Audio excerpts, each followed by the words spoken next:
You are aware that by detaining me without consent, you are in direct violation of Statute 27B/6. Your Highness is a quick study of the entitled code, I see. I also know that I can file a tax grievance against you unless you take me directly where I want to go. I'd be delighted to take you wherever you'd like. I'd like to go home.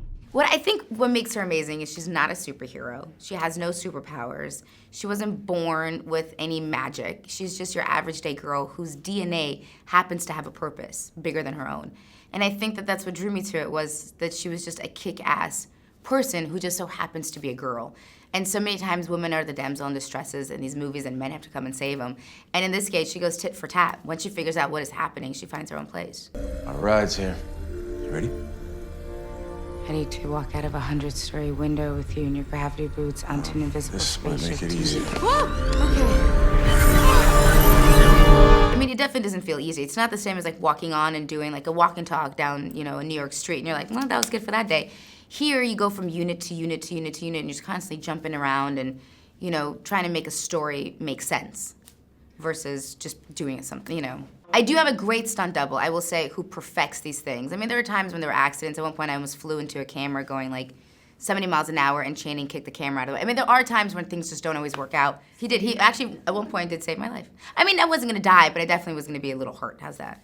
But I have an amazing stunt double who perfects things, and then they stick me on the wire, and then I go for 17 hours in a circle. It's one of the most powerful dynasties in the universe. There are 3 primary heirs. The oldest is Belem. He's the one that controls this planet and wants you dead.